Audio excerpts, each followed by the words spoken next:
Welcome class. तो आज हम नेक्स्ट चैप्टर स्टार्ट करने जा रहे हैं, जो है आपका स्तनियों में नर व मादा प्रजनन, रोपण और प्रसव एवं दुग्ध स्रवण क्रियाओं की कार्यकी का हार्मोन के द्वारा नियंत्रण। यानी कि हम इस चैप्टर में ये पढ़ेंगे कि किस प्रकार से हार्मोन जो हैं वो नर जनन चक्र और मादा जनन चक्र का नियंत्रण करते हैं। उसके साथ ही बच्चे के जन्म और लैक्टेशन यानी कि दुग्ध स्रवण को वो किस प्रकार से नियंत्रित करते हैं। तो सबसे पहले हम बात करें कि प्रजनन क्या चीज है।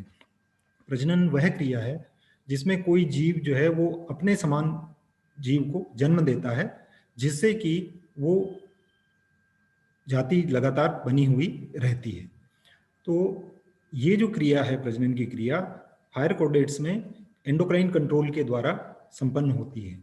एंडोक्राइन कंट्रोल में हमने टेस्टिस और ओवरी के बारे में पढ़ा था कि वो किस प्रकार से इन क्रियाओं का नियंत्रण करते हैं। तो सबसे पहले हम बात करते हैं नर जनन चक्र।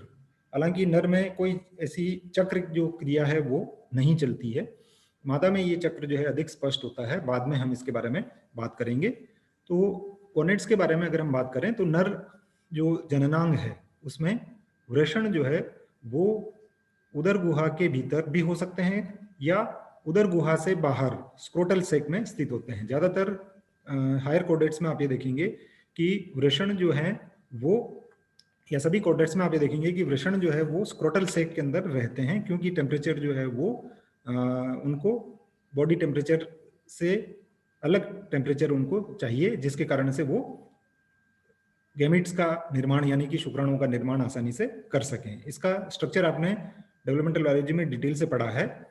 तो जो स्तनधारी हैं उनकी विशेषता ये होती है कि उनमें सेमिनिफेरस ट्यूब्यूल्स जो हैं वो पाई जाती हैं, और इन सेमिनिफेरस ट्यूब्यूल्स के बीच में कुछ सेल्स होती हैं जिनको कि हम अंतराली कोशिकाएं या लेडिक कोशिकाएं कहती हैं, जो कि नर हार्मोन का सिक्रीशन जो है वो करती हैं, और ये नर हार्मोन एंड्रोजन कहलाते हैं। एंड्रोजन हार्मोन क्या करते हैं? एक तो जो जननांग है उनका मेंटेनेंस करने का काम करते हैं, और दूसरा प्यूबर्टी पर ये सेकेंडरी सेक्सुअल कैरेक्टर्स को लाते हैं। ये चीजें हम ये मान के चल रहे हैं कि आपने ये पहले फर्स्ट ईयर में पढ़ी हुई है। तो अंतराली कोशिकाएं जो हैं वो टेस्टोस्टेरोन हार्मोन सिक्रीट करती हैं, जो कि स्टेरॉइड नेचर का होता है। पिछले चैप्टर में हमने इसको पढ़ा था। इसके अलावा एक और हार्मोन एंड्रोस्टेरोन भी इनके द्वारा सिक्रीट किया जाता है, जो कि टेस्टोस्टेरोन से थोड़ा सा क्षीण प्रकृति का होता है। और एक और है आपका डाइहाइड्रो एपीएंड्रोस्टेरोन, और दूसरा जो मैंने पहले बताया आपको एंड्रोस्टेनेडियोन। ये दोनों क्षीण प्रकृति के हैं और ये भी वृषण के द्वारा सिक्रीट किए जाते हैं। और वृषण, जैसा हम जानते हैं, पहले हमने एंडोक्राइन ग्लैंड वाला जो पिछला चैप्टर पढ़ा है उसमें हमने ये बताया है कि पिट्यूटरी ग्लैंड जो है वो सभी ग्रंथियों का नियंत्रण करती है और स्वयं हाइपोथैलेमस के नियंत्रण में रहती है। तो पिट्यूटरी ग्लैंड से स्रावित होने वाला एफएसएच और आईसीएसएच, इंटरस्टिशियल सेल्स स्टिमुलेटिंग हार्मोन, ये कंट्रोल करते हैं इनके द्वारा होने वाले सिक्रीशन को। इसको अगर हम थोड़ा डिटेल में देखें तो आप ये पाएंगे यहाँ पर कि ये हमारा हाइपोथैलेमस है जो कि पिट्यूटरी ग्लैंड को कंट्रोल कर रहा है, और पिट्यूटरी दो हार्मोन एलएच और एफएसएच का सिक्रीशन यहाँ पर कर रही है। एलएच हार्मोन जो है वो इंटरस्टिशियल सेल्स से आपका टेस्टोस्टेरोन हार्मोन को सिक्रीट करवाता है, और एफएसएच जो है वो सर्टोली सेल्स को नियंत्रित करता है, और सर्टोली सेल्स वापस पिट्यूटरी ग्लैंड को नेगेटिव फीडबैक के द्वारा नियंत्रित करती है। ठीक है, ये हम पढ़ चुके हैं पहले डिटेल में। अब यहाँ पर हम टेस्टोस्टेरोन के कार्यों की अगर हम बात करें तो ये आपका जो रिप्रोडक्टिव ऑर्गन्स हैं उनको, उनका क्रिया को नियंत्रित करता है, द्वितीयक लैंगिक लक्षणों को नियंत्रित करता है। इसके अलावा उपापचय को भी ये प्रभावित करता है। ठीक है, तो ये इसको हम कहते हैं हाइपोथैलेमो पीयूष जनद अक्ष, इसको कहा जाता है, जो कि हाइपोथैलेमस और पिट्यूटरी ये और आपके गोनेड्स, ये दोनों हार्मोन के द्वारा एक दूसरे के नियंत्रण में ये यहाँ पर रहते हैं। ठीक है, तो एफएसएच के प्रभाव से जो सेमिनिफेरस ट्यूब्यूल्स हैं उसमें फॉलिकल्स की वृद्धि होती है और शुक्र स्पर्मेटोजेनेसिस जो है वो होने लग जाता है। यहाँ पर आपकी बुक में फॉलिकल लिखा हुआ है, लेकिन यहाँ पर क्या होगा, आपका जो सेमिनिफेरस ट्यूब्यूल्स में जो जर्मिनल एपिथेलियम होता है एक्चुअली वहाँ पर फॉलिकल जैसी कोई स्ट्रक्चर नहीं पाई जाती है, और इसकी ग्रोथ जो है होती है और उन सेल्स की ग्रोथ होती है, और ये आप फर्स्ट ईयर में डिटेल से पढ़ चुके हैं। यहाँ पर हमारा वो मतलब भी नहीं है कि हम स्पर्मेटोजेनेसिस पढ़ाएं आपको, वो केवल जो नियंत्रण किस प्रकार से होता है उसकी बात हम यहाँ पर केवल करेंगे। तो शुक्र जनन की क्रिया प्रारंभ होती है और शुक्राणु परिपक्व होकर के देह के बाहर विसर्जित जो है वो किए जाते हैं। अब हम आ जाते हैं फीमेल रिप्रोडक्टिव सिस्टम पर। तो जैसा मैं आपको ये कह रहा था कि ये इसमें कोई नर जनन तंत्र जो है वो उसमें आपको कोई चक्र जो है वो नहीं मिलेगा, लेकिन फीमेल रिप्रोडक्टिव सिस्टम में आप एक ऐसे चक्र को देख सकते हैं। तो इनमें दो प्रकार के चक्र जो हैं वो पाए जाते हैं, एक को हम मध्य चक्र कहते हैं और दूसरा रज चक्र जो है वो कहलाता है। मध्य चक्र या एस्ट्रस साइकिल जिसे हम कह रहे हैं वो डॉग्स, कैट्स, कुत्ते, बिल्ली, गाय, इनमें मादा जो है वो हमेशा जनन के लिए तैयार नहीं रहती है, केवल ये प्रजनन काल में ही प्रजनन जो की क्रिया करते हैं। तो ये जो समय है इसको हम पूरा जो चक्र बनता है इसको हम मध्य चक्र जो है वो कहते हैं। तो ये प्रजनन काल इन चक्रों के द्वारा निश्चित समय के अंतराल पर दोहराया जाता है और इनके ऊपर हार्मोन और वातावरण का भी प्रभाव जो है वो लगातार इनके ऊपर पड़ता है। तो इसके बारे में हम यहाँ पर चर्चा करेंगे। तो हम बात कर रहे थे कि मध्य चक्र जो है वो कितनी बार एक वर्ष में आता है, उसके आधार पर हम जंतुओं को दो कैटेगरी के अंदर बांट सकते हैं। एक को हम कहते हैं एक मध्यकाली, जिनका की प्रजनन ऋतु में एक ही मध्य चक्र आता है, जैसे कि कुत्तों की बात अगर हम बात करें। दूसरा पॉलीएस्ट्रस या बहुमध्यकाली, जिनमें प्रजनन ऋतु में एक से अधिक मध्य चक्र पाए जाते हैं। इसका मतलब क्या है कि वो साल में एक से अधिक बार बच्चे पैदा कर सकते हैं, ठीक है, जैसे चूहा हो गया आपका, बिल्ली हो गया या गिनी पिग हो गया। तो वास्तव में मध्यकाल वह काल है जिसमें अंडाशय और जनन वाहिनियों में परिवर्तन होते हैं। जैसे गाय की अगर हम बात करें तो ओव्यूलेशन जो है मध्य चक्र के ठीक बाद होता है। ज्यादातर स्तनियों में अंडोत्सर्ग जो है वो स्वयं होता है, लेकिन जैसे अगर हम रेबिट और बिल्ली की बात करें तो ये क्रिया अंतःस्रावी परिवर्तन के नियंत्रण में होती है, जो कि कॉपुलेशन के बाद में हुए उद्दीपन के कारण से होती है। तो मध्यकाल में मादा जो है वो हीट पर रहती है, ये जो टर्म है, जबकि वो नर के साथ प्रजनन के लिए तैयार होती है तो उसको हम हीट अवस्था कहते हैं, और इसी समय पर इनमें रिप्रोडक्शन जो है वो होता है। तो अलग अलग जंतु में ये समय जो है वो अलग अलग हो सकता है, अलग अलग टाइम पीरियड का हो सकता है एक चक्र के अंदर। जैसे चूहे की अगर हम बात करें तो ये 9 से 15 घंटे तक का होता है और कुत्ते में लगभग 9 दिन तक का ये होता है। तो ये वो टाइम है जिसमें कि जो आपकी पिट्यूटरी ग्लैंड है वो हाइपोथैलेमस से होने वाले हार्मोन के नियंत्रण से एफएसएच का ज्यादा श्रवण जो है वो करती है। और एफएसएच क्या करेंगे, ये फॉलिकल की वृद्धि करेंगे और उससे अंडोत्सर्ग की क्रिया होती है। तो अंडोत्सर्ग के समय फीमेल जो है वो हीट में होती है और अंडोत्सर्ग के बाद ये हार्मोन का लेवल धीरे धीरे कम होने लग जाता है और जंतु वापस अपने पुरानी स्थिति के अंदर आ जाता है। तो इस समय पर यह देखा गया कि वेजाइनल एपिथेलियम में चेंज होता है और इसकी स्टडी स्टैनकॉर्ड और उनके सहयोगियों ने की थी, और उनके अनुसार इस समय में सामान्य काल की अपेक्षा अनेक कैरेक्टरिस्टिक चेंजेस जो होते हैं जिनको कि हम वेजाइनल स्मीयर की जांच करके और पता लगा सकते हैं। ये मेरे हिसाब से आपने ये फर्स्ट ईयर में पढ़ा हुआ है। तो मध्य चक्र को कई अवस्थाओं में विभाजित किया गया है। एक है आपका प्री एस्ट्रस फेज, तो ये एस्ट्रस अवस्था के पूर्व की अवस्था है, और इस अवस्था में आपका जो एनिमल का जो गर्भाशय है वो संकुचित अवस्था में रहता है और उसके अंदर एक सेंगुइवरस फ्लूइड जिसको कि तरल पदार्थ कहते हैं ये भरा हुआ रहता है। इस समय पर वेजाइनल एपिथेलियम की सेल्स जो हैं वो वृद्धि करती है और ये क्रिया अंडाशय में जो फॉलिकल हैं उनसे जो हार्मोन सिक्रीट होता है एस्ट्रोजन, उसके प्रभाव के कारण से ये होती है। इस अवस्था में अगर आप वेजाइनल स्मीयर देखें तो उसके अंदर जो केंद्रकित कोशिकाएं जो हैं वो हमें नजर आती हैं, जो कि वेजाइनल एपिथेलियम से टूट करके और अलग होती रहती है।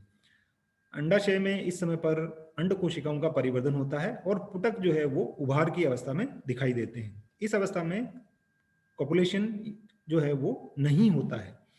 इस डायग्राम में हम अगर देखें तो एफएसएच और एलएच हार्मोन, एफएसएच का मात्रा जब बढ़ती है उस समय पर ओवेरियन साइकिल के अंदर क्या चेंज होते हैं और यूटेराइन साइकिल के अंदर क्या चेंजेज होते हैं, यानी कि आपका अंडाशय में और गर्भाशय में कौन कौन से परिवर्तन होते हैं, ये दोनों इन हार्मोन के नियंत्रण के द्वारा होते हैं, एफएसएच और एलएच हार्मोन के कारण से।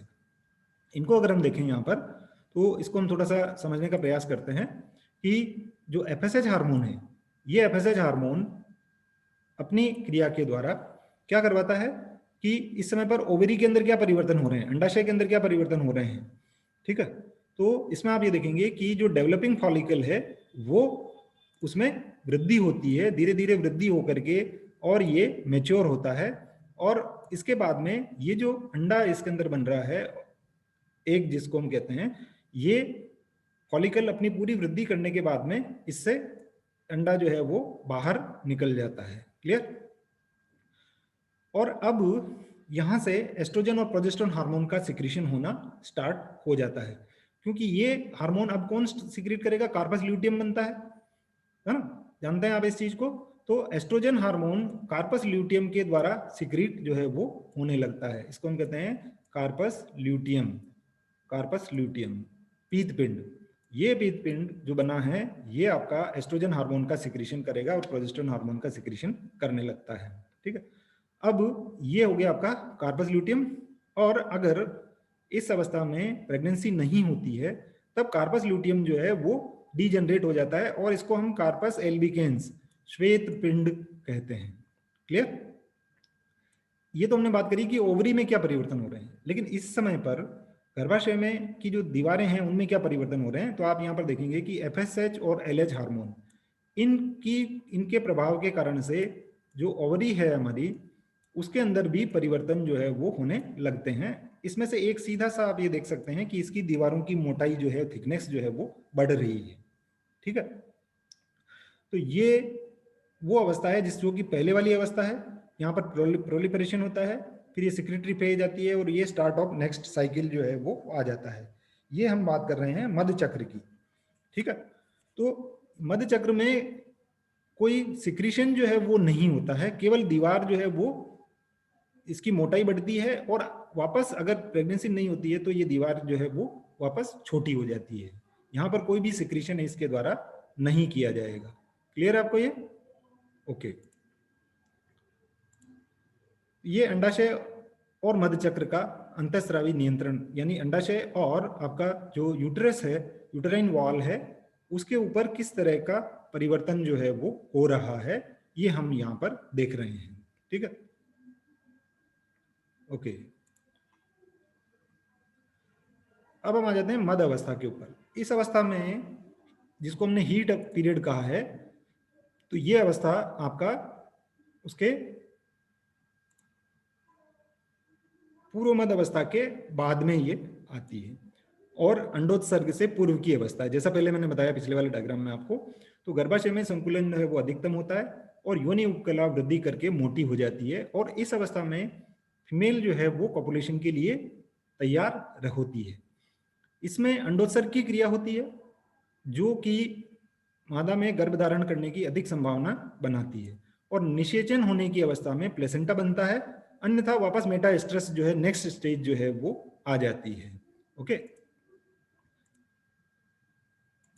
इसके बाद वाली जो अवस्था है वो है आपकी पश्च मध्य अवस्था। अंडोत्सर्ग के पश्चात अंडाशय से पुटक कोशिकाएं एलएच के नियंत्रण में पीत पिंड या कार्पस ल्यूटियम का निर्माण प्रारंभ कर देती है। जो इस डायग्राम में हमने आपको यहाँ पर बताया था कि ओवुलेशन हो जाने के बाद में फॉलिकल जो बचा हुआ भाग है ये आपका एक येलो बॉडी जो है वो बनाता है, जिसको कि हम पीत पिंड या कार्पस ल्यूटियम जो है वो कहते हैं। क्लियर? तो ये पीत पिंड से प्रोजेस्टेरोन हार्मोन का सिक्रीशन जो है वो होने लग जाता है और गर्भधारण न होने की स्थिति में ये पिंड जो है वो अपघटित हो जाता है और कार्पस एल्बिकेंस, श्वेत पिंड जो है वो बना लेता है। एक मध्यकाली जो प्राणी हैं उनमें क्या होगा कि उसके कारण से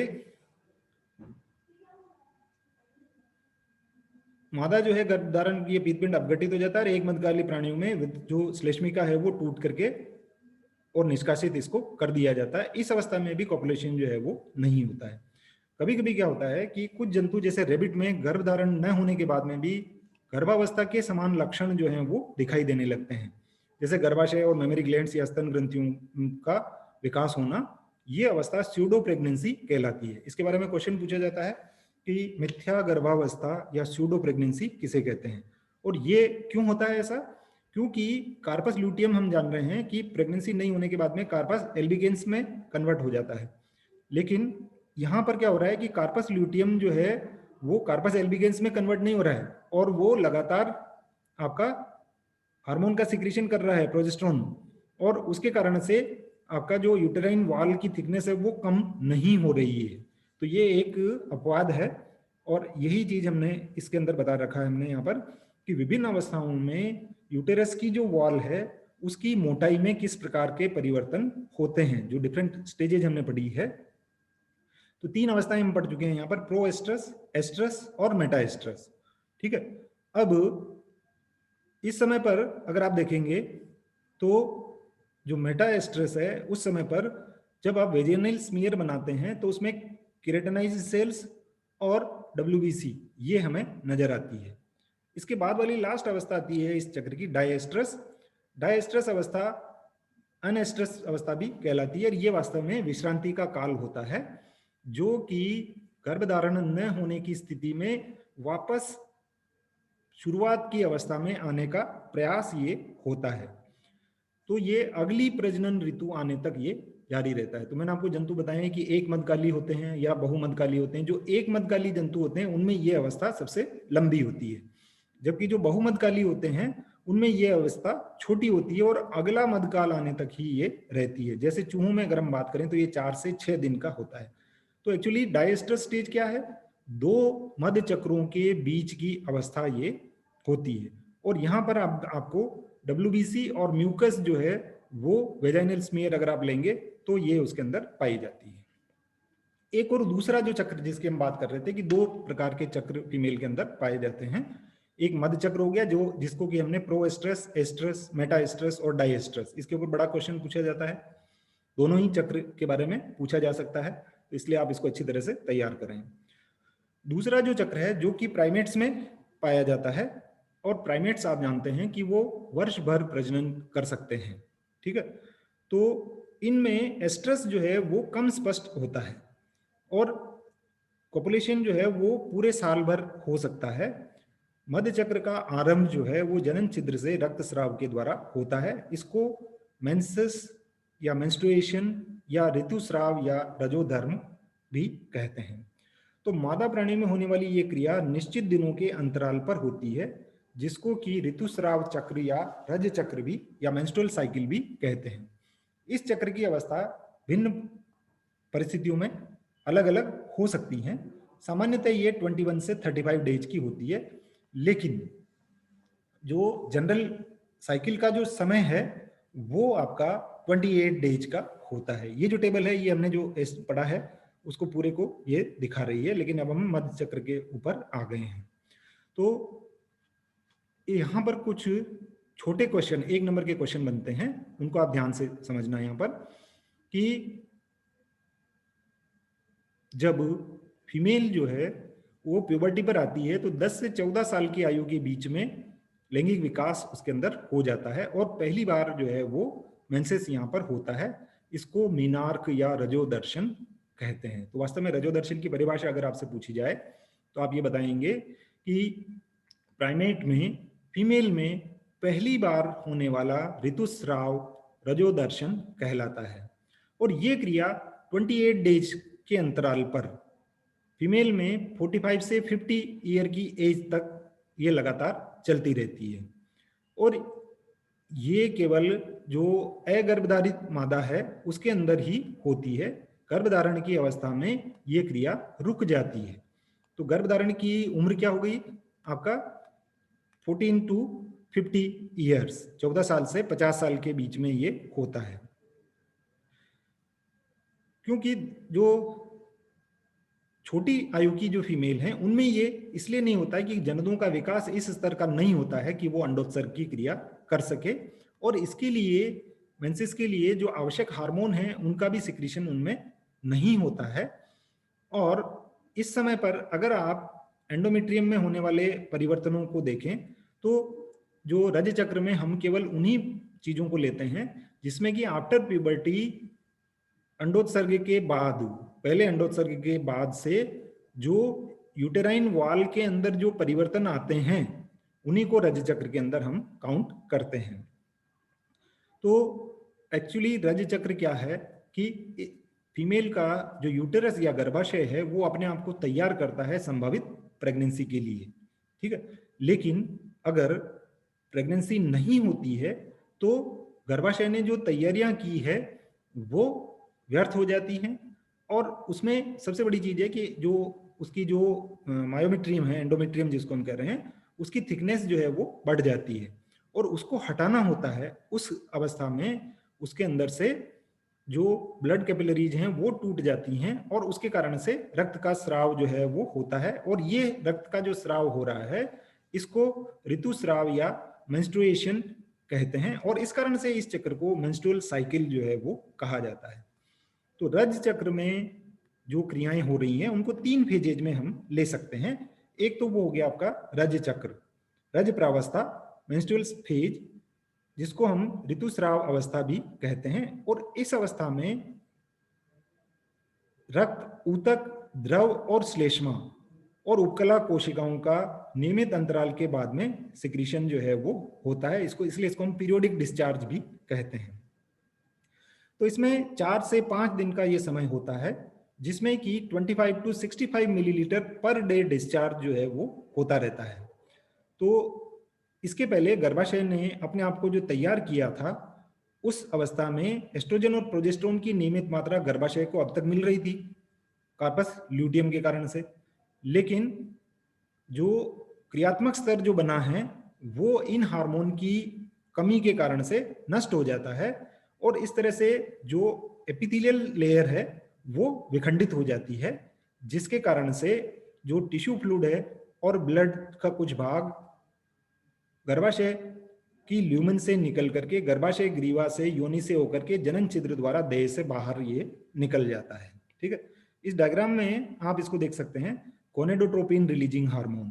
यहां से थोड़ा सा मैं इसको एनोटेट करके और आपको दिखाता हूं कि ये आपका पिट्यूटरी ग्लैंड है और ये हाइपोथैलेमस है, ठीक है। तो ये गोनेडोट्रोपिन रिलीजिंग हार्मोन हाइपोथैलेमस के द्वारा सिक्रीट जो है वो किया जा रहा है, और ये इंटीरियर पिट्यूटरी के द्वारा एफएसएच और एलएच जो हमने पहले बताया था बिल्कुल उसी प्रकार से ये काम करता है।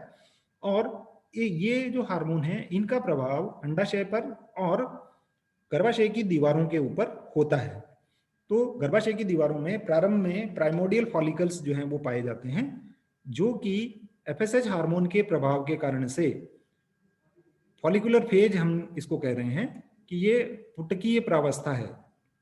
इस पुटकीय प्रावस्था में पुटकों का विकास होता है, जिसमें प्राइमरी फॉलिकल होकर के सेकेंडरी फॉलिकल और मेच्योर फॉलिकल या ग्राफियन फॉलिकल, ये ग्राफियन फॉलिकल की प्रेजेंस जो है वो एक कैरेक्टरिस्टिक फीचर है मेमल्स का, कि ये केवल उसके अंदर ही पाया जाता है, ठीक है।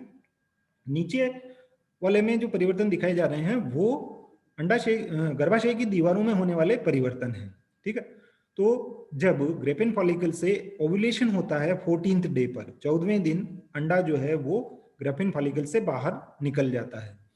इस अवस्था में जो डेवलपिंग फॉलिकल है ये एस्ट्रोजन हार्मोन का सिक्रीशन जो है वो करता है, और पहले जो 4 दिन हम बता रहे हैं इस साइकिल के, जो कि मेंसेस की शुरुआत से लेकर के चौथे दिन तक रहा है, इसमें जो स्राव होता है जो हमने आपको बताया है अभी, उसके बाद गर्भाशय जो है अपने आप को वापस तैयार करता है, जिसको कि हम प्रोलिफेटरी फेज कहते हैं या प्रोलिफरेटिव फेज ये कहलाती है। ये एस्ट्रोजन हार्मोन के कारण से होता है। यहाँ पर आप देख रहे हैं कि इसकी थिकनेस जो है वो बढ़ रही है, और 14th डे पर ओव्यूलेशन आपका हो रहा है, जिससे कि अंडा जो है वो मुक्त हुआ है, ठीक है। और अब जो बचा हुआ ग्रेफियन फॉलिकल था ये क्या बना लेगा, आपका कार्पस ल्यूटियम बना लेता है, और ये कार्पस ल्यूटियम सिक्रीट करता है प्रोजेस्टेरोन और एस्ट्रोजन का, जिसके कारण से सिक्रीटरी फेज कहलाती है ये, कि इसके अंदर आपका कार्पस ल्यूटियम जो है वो प्रोजेस्टेरोन और एस्ट्रोजन हार्मोन का सिक्रीशन कर रहा है, जिसके कारण से गर्भाशय की दीवार जो है वो मोटी हो रही है। और 24 to 25th day of cycle में आप ये देखेंगे कि गर्भाशय की दीवार जो है वो पूरी तरह से तैयार है, कि अगर फर्टिलाइज्ड एग आता है तो उसका इम्प्लांटेशन या रोपण जो है वो यहाँ पर हो जाएगा। इसके बारे में हम बाद में और चर्चा करेंगे। लेकिन अगर ऐसा नहीं होता है, फर्टिलाइजेशन नहीं हुआ है, जाइगोट का निर्माण नहीं हुआ है, तब क्या होगा कि उस समय पर आपका जो कार्पस ल्यूटियम है वो डीजनरेट हो जाएगा, और इस कार्पस ल्यूटियम के डीजनरेट होने की वजह से प्रोजेस्टेरोन और एस्ट्रोजन का लेवल जो है वो कम हो जाएगा। जब ये लेवल कम हो जाता है तो गर्भाशय की ये जो दीवार है, इसकी एपिथेलियम और म्यूकस ग्लैंड जो है वो, प्लस इसके अंदर जो हम देख रहे हैं यहाँ पर, ये है कैपिलरीज, ब्लड कैपिलरी, ये स्तर टूट जाता है। और ये 28वें दिन के बाद होता है, जो कि इस साइकिल का पहला दिन होता है, जो कि मेंस्ट्रुएशन वापस आपका यहाँ पर आ गया है। क्लियर है ये चीज आपको? ओके। तो ये सब चीजें इसके साथ में लगातार जो हैं वो चलती रहती हैं। इनको अगर हम देखें बाद में, ये मैंने बता दिया आपको यहाँ पर ये, और ये भी पूरा कंप्लीट बता चुका हूँ मैं आपको, अंडोत्सर्ग की अवस्था भी बता चुका हूँ मैं आपको यहाँ पर, कि ये 14th डे के ऊपर आपका ये होता है और किस प्रकार से ये इसकी दीवार जो है उसकी मोटाई में परिवर्तन होता है। इसके साथ में हम देख सकते हैं यहाँ पर कि फॉलिकुलर फेज में आपका एफएसएच की मात्रा अधिक होती है, किंतु अंतिम दौर में एलएच की मात्रा जो है वो अधिक हो जाती है। तो यहाँ पर ये जो डार्क लाइन बना रखी है ये आपके एलएच का लेवल्स बता रहा है इस पूरी साइकिल के दौरान, और जो लाइट वाली जो लाइन है ये आपका एफएसएच के लेवल को बता रहा है। इसमें आप देख सकते हैं कि 14th डे के ऊपर आपका एलएच जो है वो अधिकतम होता है, ओके, और इसके बाद इसका लेवल कम होने लग जाता है। इसी तरह से एफएसएच का भी इसके साथ में ये कम होने लग जाता है। पश्च अंडोत्सर्ग की अवस्था में बता चुका हूं आपको उस डायग्राम में, और ये एक और डायग्राम है जिसमें कि हम एलएच, एफएसएच, एस्ट्रोजन और प्रोजेस्टेरोन, इन चारों हार्मोन को गर्भाशय की दीवार की तुलना में करते हुए हम यहाँ पर इनको बताने की कोशिश जो है वो आपको कर रहे हैं। तो इसमें आप देख सकते हैं कि 14th डे के ऊपर एस्ट्रोजन, एफएसएच और एलएच, इन हार्मोन का लेवल जो है वो सबसे अधिक होता है, और प्रोजेस्टेरोन जो है वो कब अधिक होगा आपका, ये आपका लगभग 23-24वें दिन, और ये वो अवस्था है जबकि आपका कार्पस ल्यूटियम जो है, कार्पस ल्यूटियम बना हुआ है और वो इस हार्मोन का, प्रोजेस्टेरोन का सिक्रीशन यहाँ पर कर रहा है। एस्ट्रोजन भी अपने पीक पर है। इसके बाद जब ये कार्पस एल्बिगेंस के अंदर कन्वर्ट हो जाता है तो इन हार्मोन का लेवल कम हो जाता है, जिसके कारण से गर्भाशय की दीवार जो है वो टूटती है, उसकी एपिथेलियम टूट जाती है और मेंसेस जो है वो शुरुआत उसकी हो जाती है। तो ये समरी इसकी हमने बताई है। तो सेफ पीरियड क्या है कि वो दिन हम जान रहे हैं कि ऋतुस्राव के 14वें दिन जो है वो आपका ओव्यूलेशन हो रहा है, ठीक है, और ये एक दिन के बाद जिंदा रहता है। तो इन दिनों 2 दिन तक जो है वो जनन वाहिनी के अंदर शुक्राणु जो है वो जिंदा रह सकते हैं। तो गर्भ ठहराव के दिन जो है वो 10 से 17वें दिन हो सकते हैं ये, और सामान्य स्थिति में 28 दिन का चक्र जो है वो चलता रहता है। तो 9 दिन और 18वें दिन में अगले ऋतुस्राव के होने का समय सुरक्षित काल होता है, यानी कि इसमें कोई पहले 9 दिन और उसके बाद 18 दिन से वापस मेंसेस आने तक का दिन, इसको हम सेफ पीरियड जो है वो कहते हैं। तो ये आपका मृत चक्र और मध्य चक्र जो है वो यहाँ पर पूरा हो जाता है। इसके बाद रजोनिवृत्ति क्या होती है इसको हम अगली क्लास में डिटेल से पढ़ेंगे। Thank you.